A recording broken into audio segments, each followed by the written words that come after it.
Panic mode. It's Haavard you have to kiss up to because he's the one doing the edit. So I'm just thankful I'm not doing the introduction because that Slavic name I'm not gonna dare pronouncing that.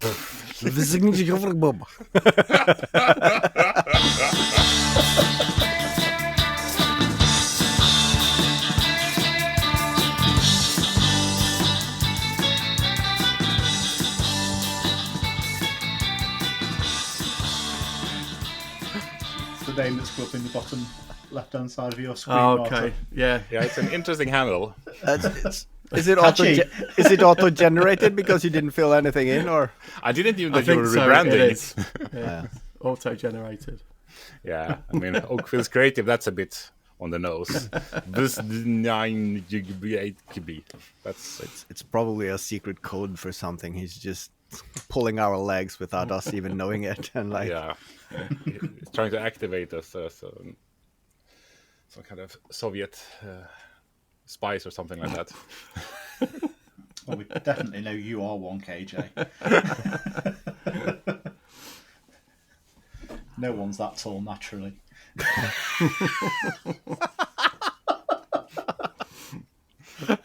Just because you only... certainly couldn't lose him at Maker Central. I lost him in B&Q for a while.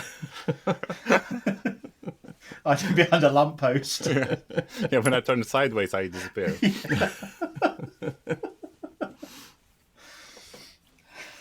That being said, though, being a spy, aren't they choosing people that can blend in and don't stick out in a crowd? I think that disqualifies a few of the participants here tonight. Yeah, well, that depends on the crowd, I guess. Bearded, middle-aged, white blokes. I think we can fit in rather well, all of us. Yeah, maybe we would be perfect. Nobody would expect that awkward ginger. I mean, they wouldn't pick a ginger. Look at him, so outside of his elements. Can't even stand out in the sun. Yeah, that's the perfect spy right there. Maybe it'd be the Glaswegian connection. Yeah. That's too complicated for this time of day. So, new week. What's up with you guys? Half term. Oh, yeah. Yeah. Dealing with the kids off. So the question is it a half glass full or is it a half glass empty kind of scenario? Well, I haven't got to claw them out of bed, which is a positive, to try and get them to school. But then they're at that age. The kids, Martin? 13 and 15, so they're just at that age where they just disappear in the rooms, go on gaming, and then occasionally just go, I'm going out, and then disappear. You have to just track them down on the mobile phones. Sounds lovely. My daughter's smack bang in the middle of those that age group. But do you find since COVID that they don't want to go out? I've got one that goes out far too much and stays out far too late, and another one that doesn't barely ever go out. Right. So it's two extremes. I should be pretty pleased I've got the one that stops at home then, I guess. Yeah, no, definitely. I've got the testing 15-year-old teenager that wants to do all the stuff he's not supposed to do and all the rest of it. Yeah. Which is why I had to essentially back off YouTube for a year. I've not done a video for over a year now. Just because I couldn't commit to the time with dealing with a lad. And that, it was more important at the end of the day to rein him in. Were you the same at that age? I was. I was always out. Kind of. The hardest part's getting him in school. Right. Which is a nightmare. I knew I didn't want to be at school at 16, but I still kept my head down, got my GCSEs done, and then got on with it. Yeah. But he doesn't want to even do that, which is a nightmare. Yeah. Because we keep trying to explain to him that if you want to go forward in in your career, if you want an apprenticeship, you're going to need some basic grades. Yeah. But it doesn't seem to register. Yeah, I was like that as a kid. You want to explain to him that he'll end up being a gardener for the rest of his days if he's not careful. Well, yeah, I did say do you want to be a Uber cyclist? Because with 0 qualifications, you'll be just delivering everyone's McDonald's.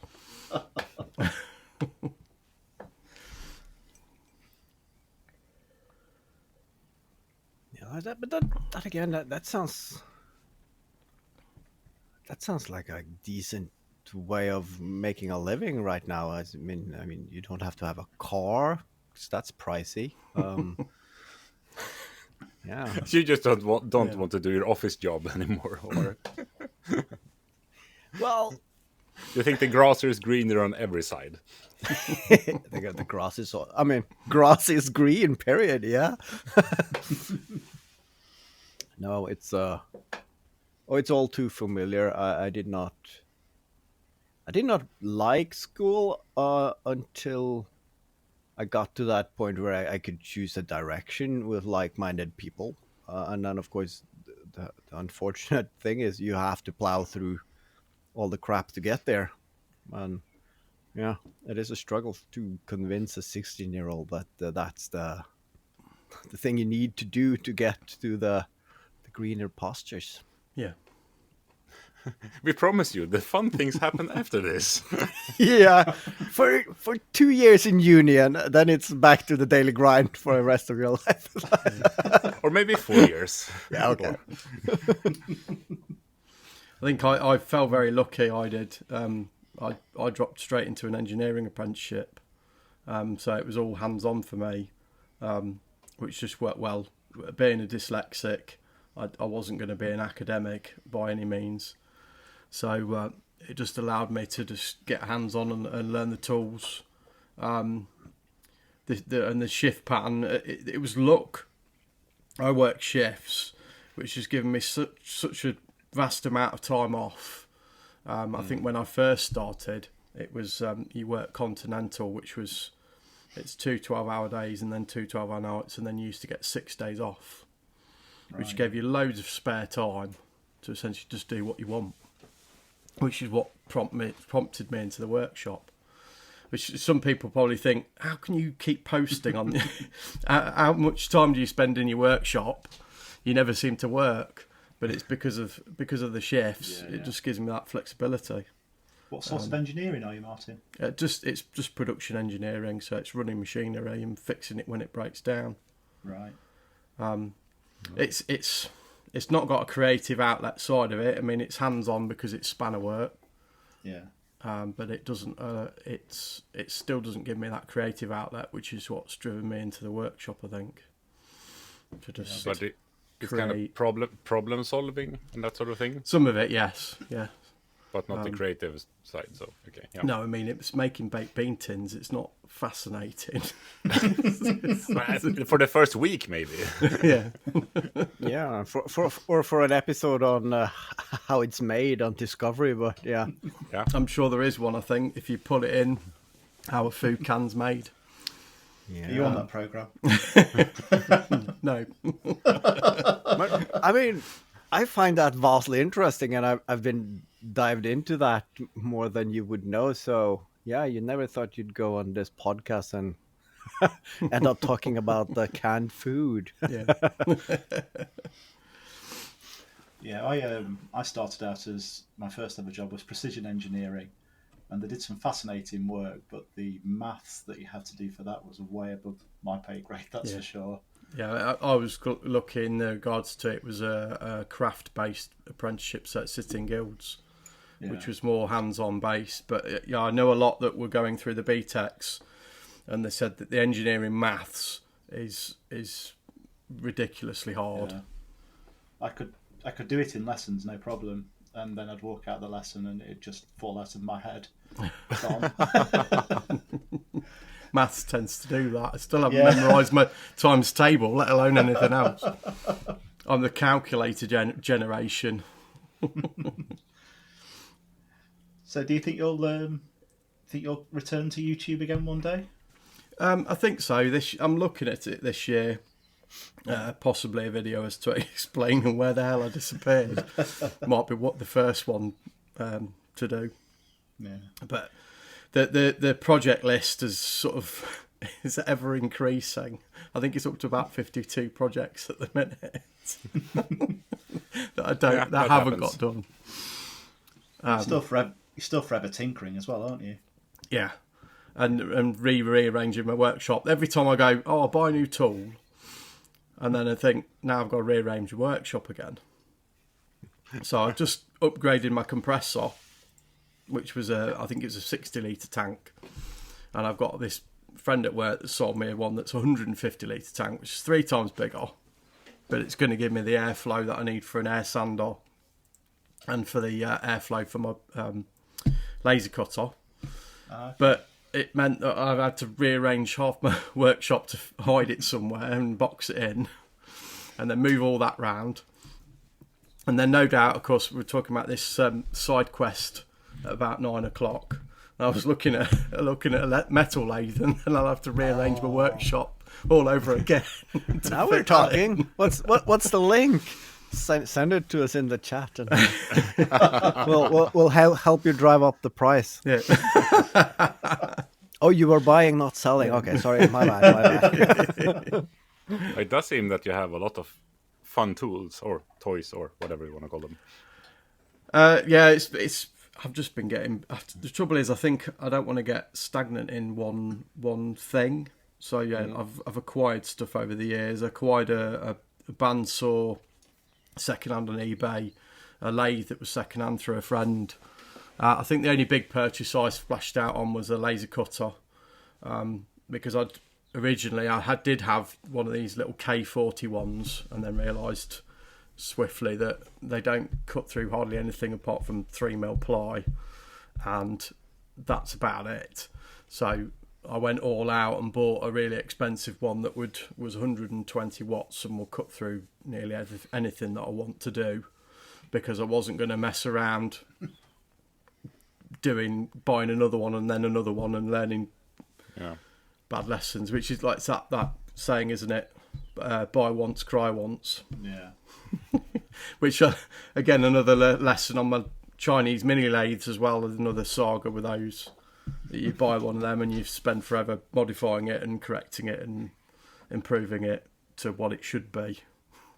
Yeah, because the quality is just inferior on them a lot of the time. I mean, for some people that's the fun thing, just to tinker with the machine. Yeah. Then you can buy a cheap 3D printer or laser or that sort of thing. If that's what you want to do. But if you want to use it, then you should pay a bit more.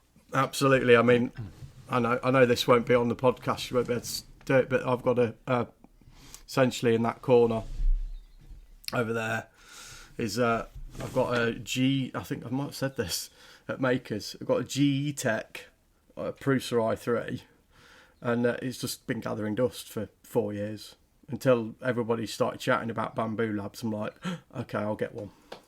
So, because all I did was print essentially dust extractions pipes on it, and then it just stopped. I just stopped using it because it was too slow. It was like a vinyl record player essentially. It was that rough, and they've moved on so much now. It was well worth investing in that Bamboo Labs one. It's just opened up more doors for me to what I can do in my workshop in comparison. Was the laser smooth running for you, Martin, when you bought that? Because I seem to remember you doing a lot of tinkering with that. I've had to level it. I think the ultimate upgrade I've just added, which is putting compressed air on it, which is giving me those Chinese air pumps that come with them are not very good at all. And I now can get like 30 psi directly on the workpiece, which clears the laser a lot quicker. Yeah. But yeah, I've had to tinker with mirrors and all that sort of stuff out of the box. But again, like you say, it's Chinese and that's kind of to be expected. But if I wanted out of the box, the comparison is, I'll openly talk about price, is 100 watt laser 4 to 5k, or 100 watt laser from say Trotec, 30 grand. It's like, well, I'd rather spend a few hours tinkering and spend 5k than spend 30 grand on a one that's going to work, and you get all the technical support and everything else. It's a trade-off for us working out of workshops, isn't it, as to what you can get. Yeah, and if you don't plan to use it 8 hours a day, 7 days a week, then you don't really need the higher stuff. So how long have you been building this workshop of yours? In this style, so to say, because it feels like you're ramping up. Yeah, it's been reinvented quite a few times, and I think I have ramped it up the past sort of year. I think where I've been putting in sort of OSB walls and tool walls and stuff like that. I think just to give it a better appearance for filming and that sort of thing. But yeah, it's always an ongoing project. I think it's about 5 years I've been tinkering, making it in different ways.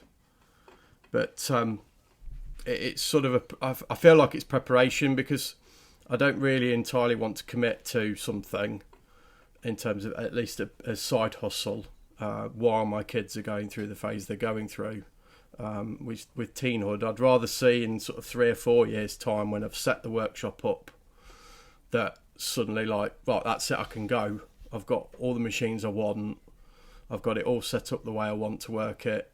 And then I'll just sort of go from there and go, right, I'm going to really go for it and start some sort of side hustle that allows me to be sort of multidisciplined, where I can be doing laser or metalworking and jump between leather work and all that sort of stuff somehow.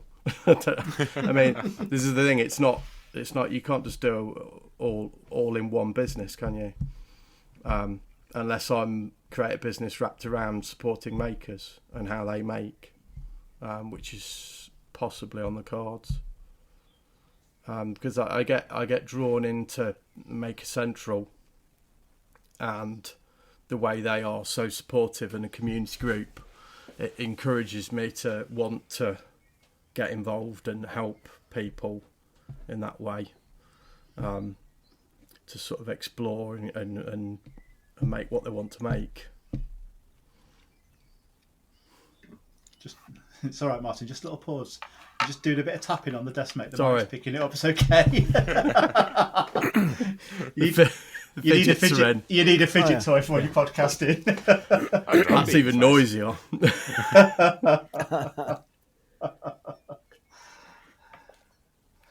So how was the Maker Center for you?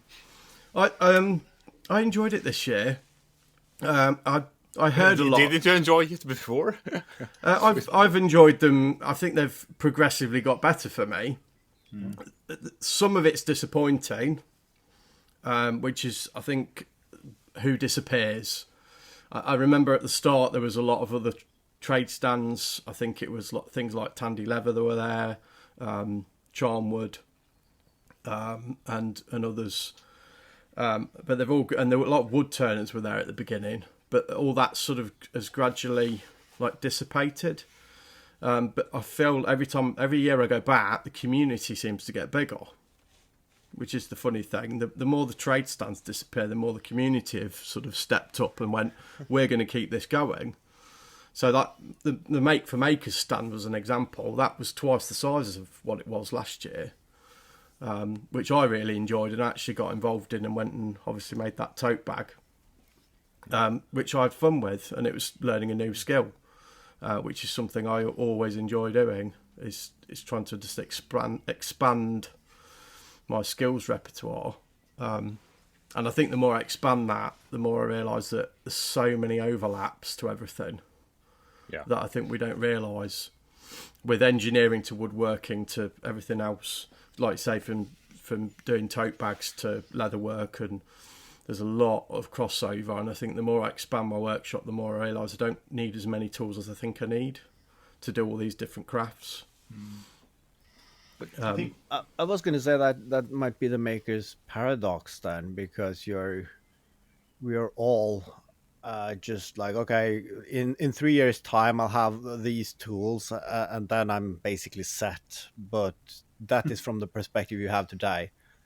And once you learn new skills, once you get new tools, it just opens up new doors. And then, like, all right, I'm into this now. And then, so I'm not sure if any one of us is ever going to get there, which is maybe maybe that's the point in making. Then it's the journey rather than the end goal, where the one who dies with the most tools win. You could do make a tool library, really, couldn't you? Yeah.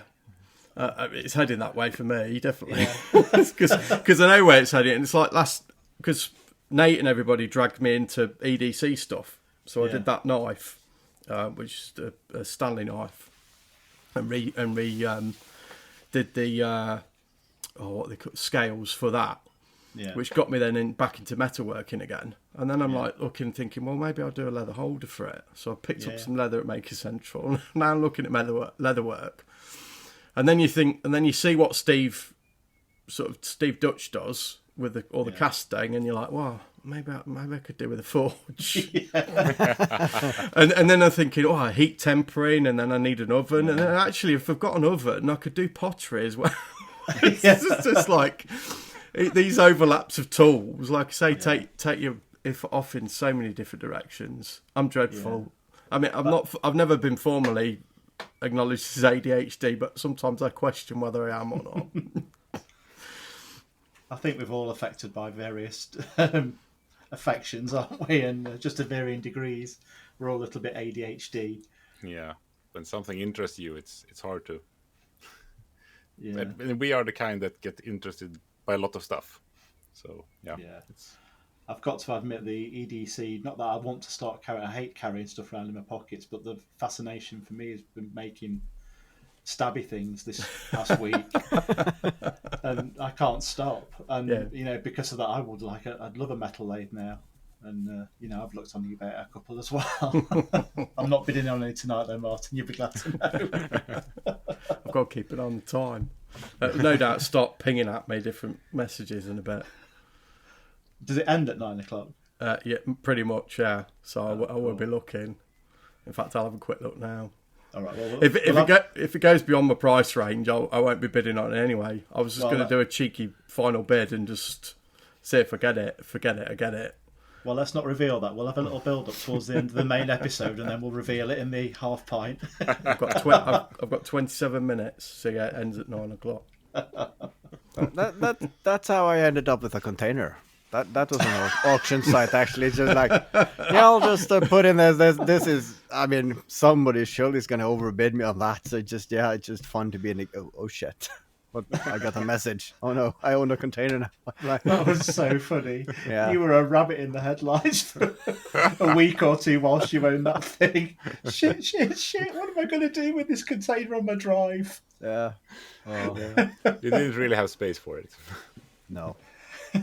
Yeah, the panic with the lathe is how am I going to move it, because it's too heavy I can't fit it in my car, no way. So then I'd have to arrange a machine mover to get it here, which would be interesting if I did get it.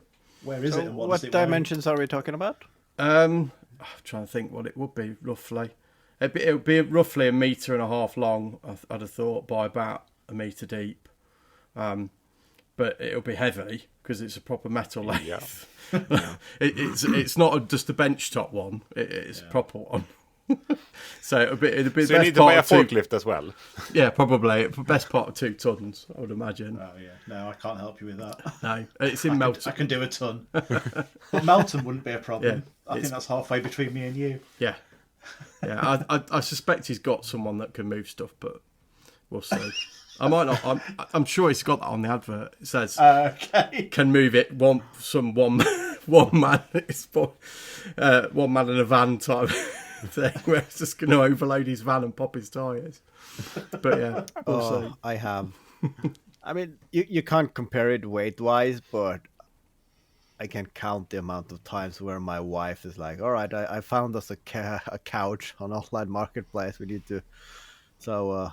Yeah, I agreed that we should go and get it like the 2 nights from now, and then it said bring someone. So that's where I come in, and then carrying big, bulky items downstairs in other people's houses. Yeah, no. Paying someone to move a lathe, that is smart, I think.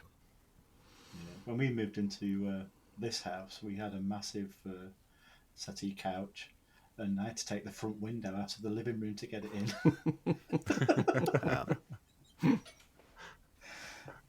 So you're taking it out with a chainsaw? I did chop it up to take it back out. Yes, I did. Yeah, we'd had new windows at that stage. I'm not doing that again. Those rubber seals never go in the right way again. How big is the workshop there, Martin? What are you, the size of a double garage? It's really big. It's slightly over a double at 6.5 by 6. So yeah, I think standard doubles. What's that? I think it's 5.5. I think by 6, something like that. So it's only a little bit bigger. Yeah. But it's. I mean, it's. Don't get me wrong. It's not a cave like. Is it #tooling James in his quad garage, I think, or whatever it is that he's got with that big giant office above it. Oh wow. That's sort of like I just joked on my stories, didn't I, earlier, saying about the dream home. Yes, it's got the tiny little home and a warehouse at the back for the workshop. I think we'd all like that in our lives, wouldn't we? Yeah, you can never have too much space. I mean, it doesn't matter how big it is, you'll still fill it. Yeah, I'm sure Jimmy DiResta's filled his. Yeah, you just build another barn instead. Yeah. So I think it's good to have limited space, so you actually have to consider what you get. Yes. Otherwise, hoarding tendencies are a little too close to the surface. Yeah, I got having this compressor actually forced me to stop hoarding because I'd got a timber store that would take up to 8x4 sheets, so just meant that I kept putting more and more material in it, and I'm like hoarding more and more, and even a scrap wood build off wouldn't make a dent in it. Every time I did the projects on the scrap wood build off, I'm like, I'll make a dent on this, I'll get rid of some of it. No, it's just like a tiny little section on the shelving racks disappeared. That's it. You need to build bigger stuff. Definitely. It'd have to be really big. Yeah. You just need to do more work on your wood lathe. It just turns most of it into sawdust, doesn't it? Yeah, very true. Yeah, compost material. Yeah. I mean, it is quicker just to chug it out, though. I mean,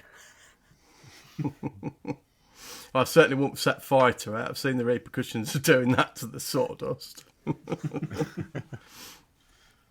So you're working on anything in particular at the moment? Still rearranging the workshop. Yeah, fair enough. I've got a few projects in the pipeline, but some of it I don't want to discuss.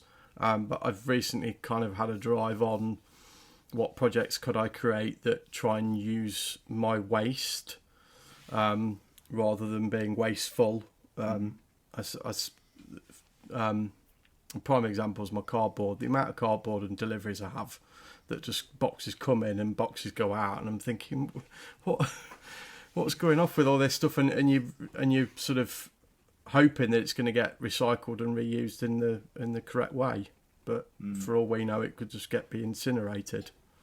Yeah, that's true. So I kind of wanted to take charge of that. So I've got a few projects in the pipeline related to 3D printing and my waste, and I get medical pots that because I take medicine for my stomach, and essentially I'm going through a pot a month. But these pots are so robust; they're almost like as strong as a glass jar.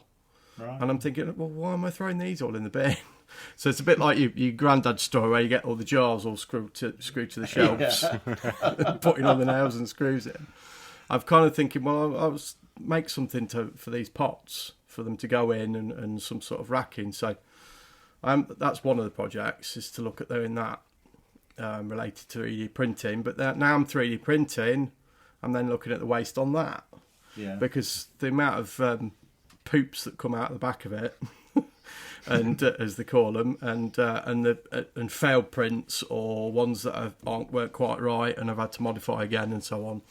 And I see brothers make, and they inspire you to recycle your plastic and reuse in the best way you can, I'm thinking, well, what can I do with my PLA?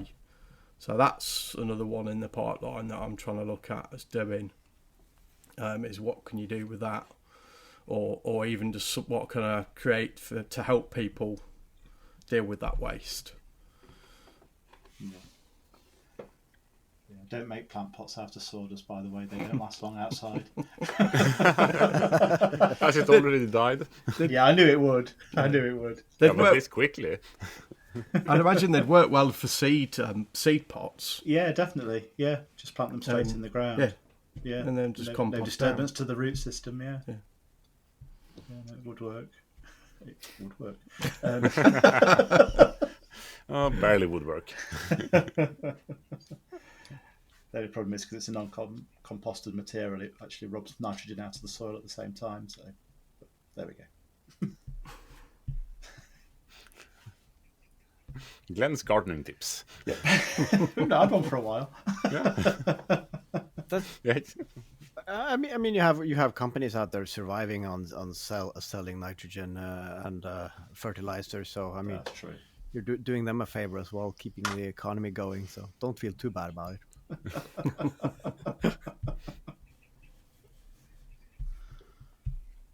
So Glenn, why all the stabby things? I just felt inspired. Well, no, it's your fault, actually, KJ. My fault? Do you want to stab me? It's Was it so bad having me that you need to protect yourself? Exactly, just in case next year you want to come over again. No. So you sent the bogwood at Christmas. Yep. So I was thinking, so it's yours and Michelle's fault, actually. So I was thinking, I need to make something with this bogwood. And I came up with a really nice idea, which would have been easy to make. A nice lamp, with a piece of bogwood at the centre of the lamp, light bulb behind it, a nice piece of brass, and then a turned oak base. Thought that's going to look lovely. But I was a little bit unsure whether it would make an interesting video, because lamp videos don't do great. And so I said to Michelle, come and have a look. What do you think? And then I've got some material. I've got your bog oak, and I've got some of the materials, and I've got some copper. And the bog oak looks really nice with the copper. So Michelle said, why don't you make a knife? Make a letter opener. We'll not call it a knife. And so, I spent the whole of Saturday sharpening a copper blade. I mean, it does look spot on, but it took some doing to get 4 even facets on it. It was really hard going. And then I had a little side quest in between times. Michelle said, Michelle's taking up leather work, and she wanted an awl, and she said, you can make me an awl. And then I came up with a video title, All or Nothing, and I couldn't get that out of my head, so I had to make a video on that and make an awl. And I've since made 7 more awls. No, 8 more. And, 8 more? Yeah. And were they made with Allen keys? They will be. I'm waiting for the Allen keys to come. I've just turned the handles at the moment. Okay. Yeah, but the first one wasn't perfect, and it's just going through those processes multiple times to get a little bit better each time, don't they? So, and I just really quite liked how it looked. So, yeah, I've made 8 more, and then today I had another go with a little awly pick thing that fits inside a sheath, which again I'm going to remake because it's a little bit of a sloppy fit at the moment. So, yeah, I'll revisit that. But that's stabby things. Great. That's the thing, though. I want to make an ice pick, and of course I've got the 8-sided brass thing because I want to do a replica of Jimmy DiResta's. And then of course the pointy bit that you put in, I mean, it's instead of making it, I mean, it's just as easy to go to the hardware store and pay £1 for one and just knock the wood of that handle and reuse it instead of making it. But when I saw you doing the Allen key, I have a lot of Allen keys, so I can do that. I can't take credit for the Allen key thing. That was Tim from TF Turning makes wood turning tools out of Allen keys. So he gets full credit for that one. Yeah. And it kind of looks cool as well, doesn't it? Having that hexagonal body on it, onto the point. Yeah, and it might even help having a flat surface for some of them, because you use it as a pry bar as well. I mean, if it's the one thing closest to you, it can be any tool. Mm-hmm. So, but I was thinking, Yes, I have put it on hold until I get the metal lathe. That is not happening anytime soon because I have a car. But then I got me thinking. Then why don't I make a video where I emphasize, and the topic is that you don't need to own all the tools, because in the maker community you always know someone who can help you out that has a tool that you need, and it's much cheaper to get it yourself. And then, of course, I film myself doing the entire journey over to you, Glenn, to use your lathe, filming the airport and the taxi and all the travel. Yeah. So yeah, that's just a cheap weekend trip to just spend 20 seconds on the lathe and done, going back. See ya. I think that'll make for a good video, that. Yeah. Yeah, that's a good video. But I mean, it would be nice if you had people relatively close to you that you could just pop over and do something on their machinery. But Yeah. I mean, most of us have all our maker friends far, far away. Well, that's the ridiculous thing about living in England, and especially for me and you, Martin, in the Midlands. I mean, we're literally a couple of hours away from anywhere, and none of the English makers ever get together and visit each other's. We'd much rather go all the way to Scandinavia or something to see a workshop there. Do you have any makers close to you, Martin? Well, Glenn, there's a I mean, few. that's not close. It I sounds think, like. Dean's not too far away. Dean makes. He's over in Wolverhampton way, I think, I believe. And there's a couple in Derby. But yeah, the main people I communicate with, which is Steve Dutch and Nate, are way down in North London. So That's Bedfordshire, Hertfordshire way. That's only just over an hour away from here. That's not too far. Yeah, I think it's about 2 hour drive for me. 3 hours, something like that. Nate's a bit closer, I think, than Steve. But yeah, it's tough, isn't it? And we're on that Maker Central WhatsApp chat group. Oh, Lord. And I triggered everybody by mentioning about why don't we try and organise a maker camp.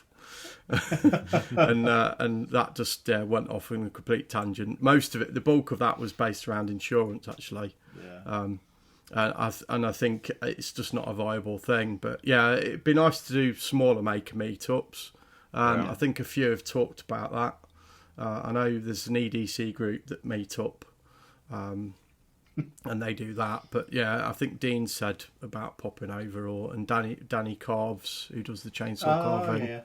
Again, Where's he based? I think he's again out towards Tamworth way. I think, I believe. Okay. I can't remember. He told me somewhere like that. Burley this weekend doing Yes. a competition. That's like 20-30 minutes away from here.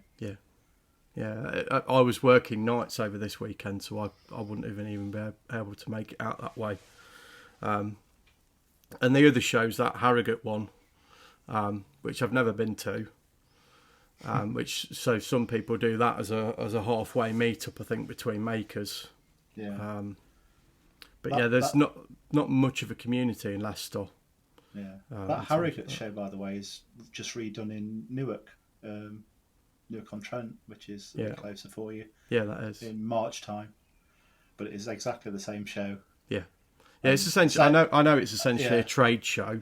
Yeah, and the same amount of old people wandering around in front of you, slowing you down. There's thousands of them. Well, I've learnt that from being a wood turner. I mean, I went to Charnwood. They did a demo day because they're only up the road from me in Colville. Right. And they did a demo that day there. I think I was the youngest person there. And I'm in my mid-40s, so said it all. It's a nice boost not to feel old, but still.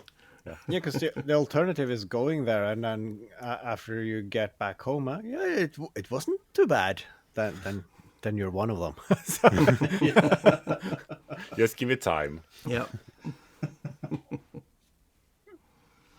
But yeah, I think that's. I understand. Yeah, a lot of the wood turning community are elderly anyway, because they retire and then go, what can I do? Yeah. And it's an affordable entry into woodworking, I think. It doesn't cost too much, and there's enough second-hand lathes going round. to then take it up as a hobby. Yeah.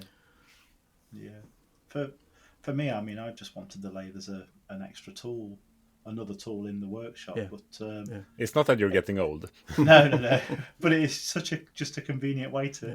You can go in the workshop for a couple of hours and actually make something and finish something.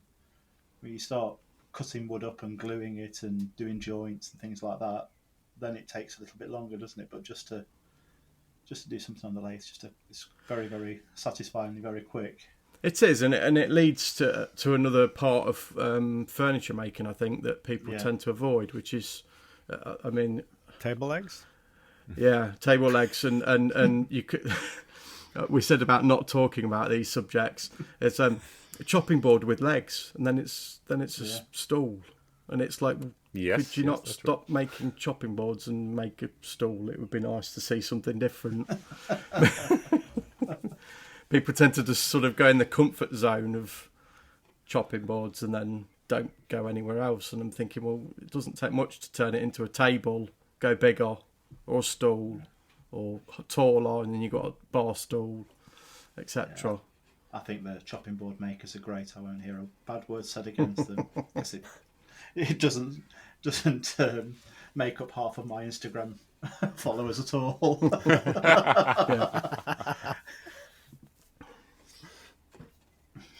I wish I could focus on one thing and only do that one thing. At times, at least, I wish I had. But yeah, my mind definitely goes. If I've done something, I want to do something completely different next time. I can't just continue on the same thing. It's a tantalizing thought, though. If I had the attention span to only focus on one thing, how good could I possibly have become at that one thing? Yeah. No matter what it is, just focusing down on that. This is me now. I'm the ... guy, and I'm going to do that for 40 years. And not just be, good enough, next thing. And never be really good at anything. Jack of all trades. This side is good enough for a video, and then you upload and you put it on a shelf. Yeah, don't look at the backside. If I hold it like this, you don't see the marks because I can cover them with my thumb. Yeah, exactly. You just move around some lights, and it looks great from here. It's quite nice having a theme of things that you like to come back to, but being able to break those projects up with something else is also really nice and keeps it interesting, doesn't it? Yeah, I tend to vary my projects, but generally it's based on what do I need in my house. So I'll just go, what do I need? I'll make it. Because I'm just tight. Just go, I'm not spending that much on it. I'll make it myself. I did that with the kids' beds.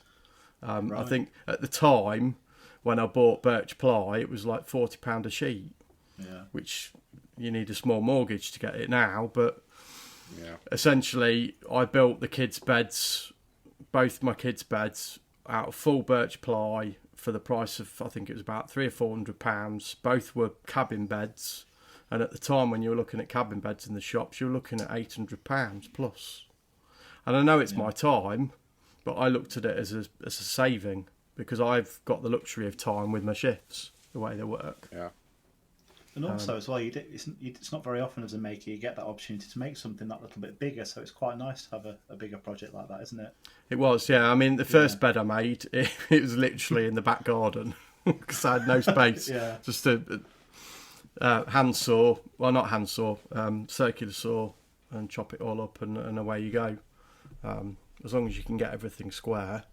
Yeah. Because essentially the ply takes quite well to furniture bolts, which just means you've just got to drill and then bolt together. Yeah. So it works really. It's really simple. It's not as complicated as you'd think to build something quite big, for at least bed wise. As long as you have space for it, and a garden has plenty of space. Yeah, I was lucky with the weather, and then I just had to sort of pre-make it. I pre-planned it all in SketchUp when I did it, so I knew all my cutting list and just went from there. I'm going to get sidetracked now on the side quest. Is it looking good?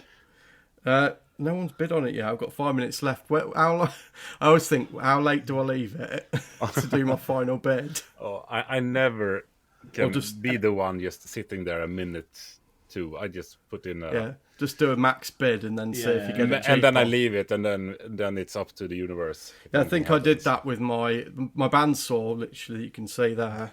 I think I was like, well, how much would I pay for it? Because it's based on a Charnwood one.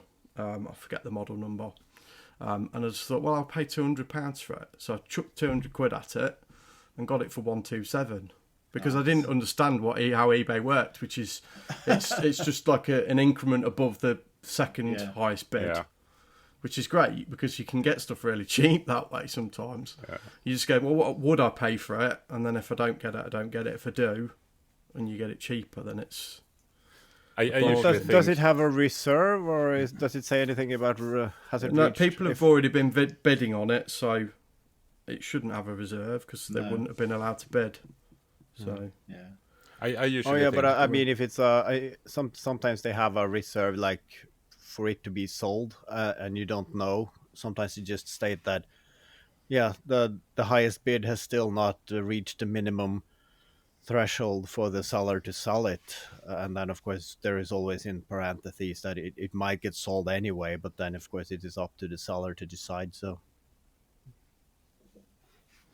well, I put a bid in.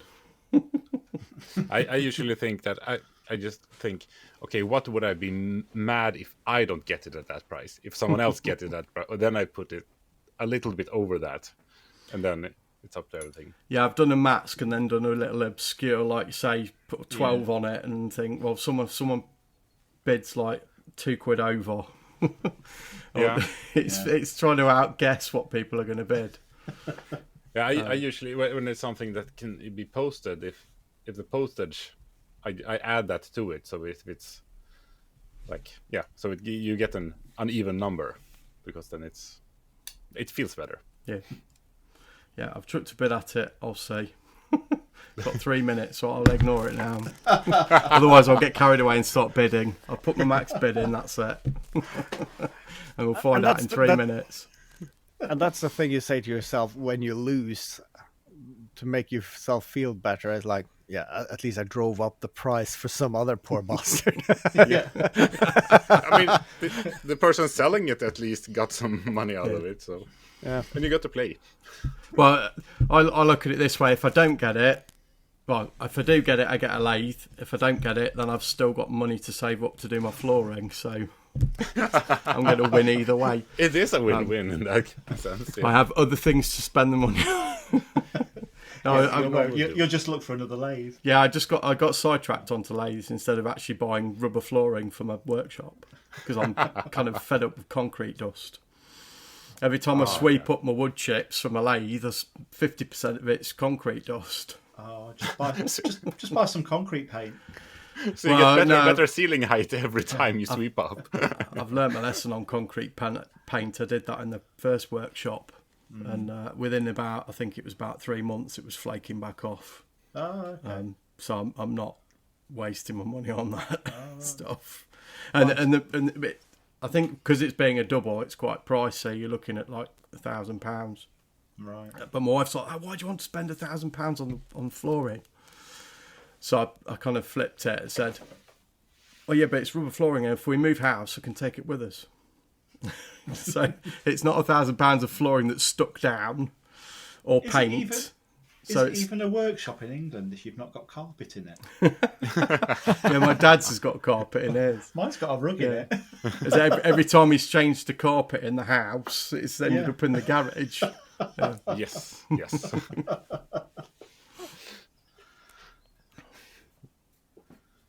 Yeah, I mean that's one of the things that doesn't make sense to me. The British approach to carpets in their house and bathrooms and anything, but having it in the workshop makes perfect sense. I have carpets in 1/3. I also raised the level up a bit to have like it's called a patio,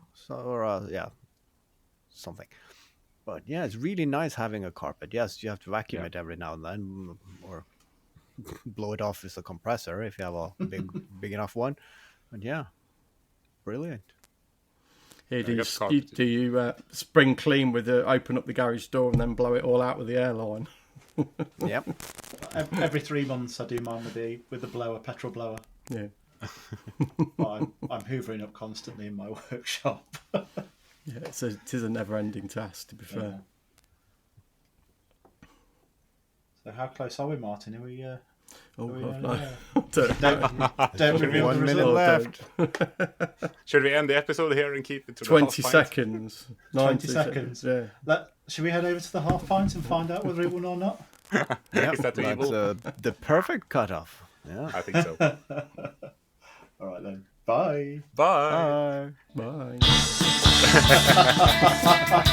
Bye.